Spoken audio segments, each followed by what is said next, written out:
Ang pag-aaralan natin ngayon mga babayan ay ang isa sa pinakapaboritong verse ng mga ngaral. Ito ay ang John 3:16. Ganito po ang ating mababasa.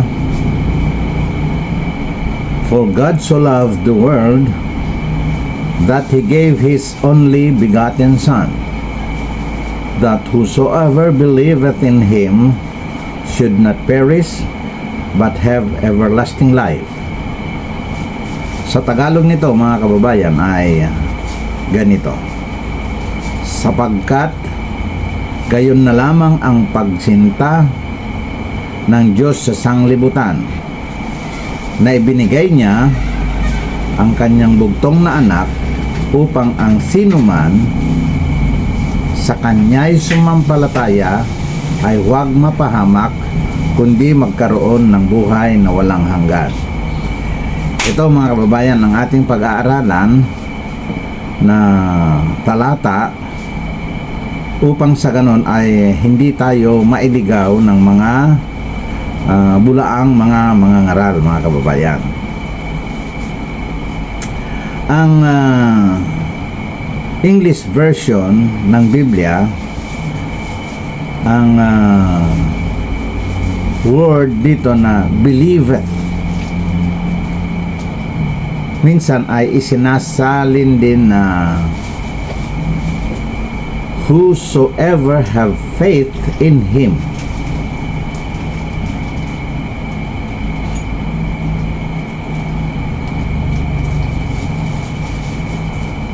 Ito mga kababayan ay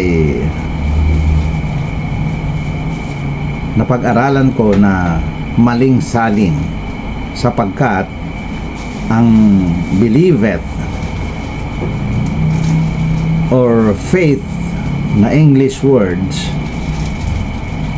ang katumbas sa Tagalog ay paniniwala or maniwala. Yan po ang katumbas na Tagalog ng believe. Samantalang sa Tagalog mga babayan ay ang ginamit na word ay sumampalataya. Ganito po ang nakasulat: upang ang sinumang sa kanya'y sumampalataya ay huwag mapahamak, kundi magkaroon ng buhay na walang hanggan.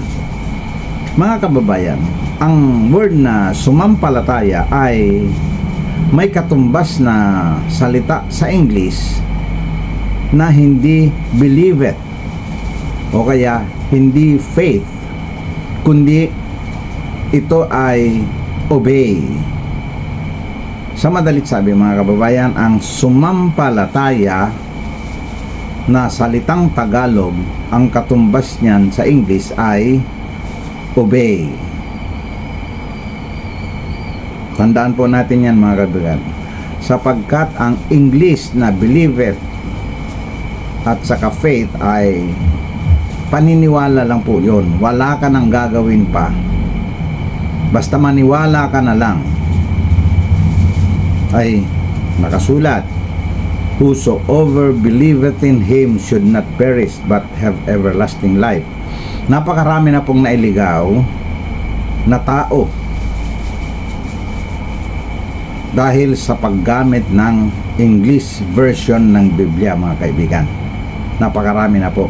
Umabot na po dito sa Pilipinas ang pagkaligaw ng mga relihiyoso dahil sa verse na ito. Nailigaw po ang napakaraming tao, sapagkat naniniwala na ang tao ngayon na maniwala ka lang kay Kristo, manalig ka lang kay Kristo ay ligtas ka na kahit wala ka nang gagawin. Yan po ang ating natuklasan sa Biblia na napaka malaking kamalian, sapagkat nakakapangligaw po yung English version na iyan mga babayan. Ang isipin po natin, ang word na sampalataya or pananampalataya na nasa Tagalog ay tama ang pagkakasalin, mga kaibigan, sapagkat ang pagsampalataya ay mayroon kang gagawin. Ang isang mananampalataya ay mayroon dapat siyang gagawin upang siya ay maligtas. Yan po ang katotohanan na nakasulat sa Biblia. Ngayon, kung sa English tayo magbabase ng ating paniniwalaan sa pagkakasulat na whosoever believeth in him should not perish but have everlasting life. Ayan po, mga babayan, ay wala ka nang gagawin pa. Maniwala ka na lang. Mali po yun, mga kaibigan. Ang salin na English na nagsasabi at itinuturo sa marami na maniwala ka lang, manalig ka lang sa Panginoong Jesus, ay ligtas ka na. Mali po yun. Nakapagtataka, mga kababayan, bakit ang salin ng Tagalog ay tama at yung English ay mali, samantalang hango mula sa English Bible ang Tagalog version ng Biblia? Yan po ang isipin natin, mga kababayan.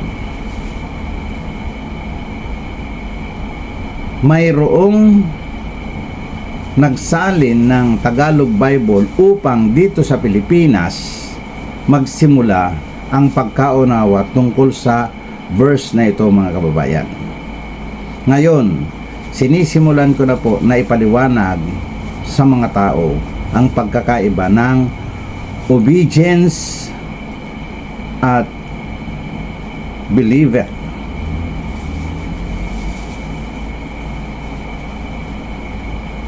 Pagkakaiba ng pananampalataya at paniniwala. Mga kababayan, pagka ang gagamitin natin na word is faith, believeth o believe, ang eksaktong salin yan sa Tagalog ay paniniwala or maniniwala or maniwala. Nandyan po ang magkakalapit na word na salin yan.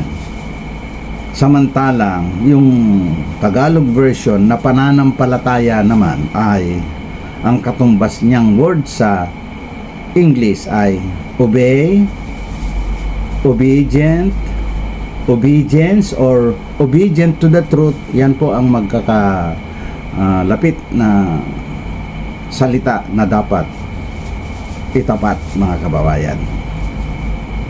Ngayon,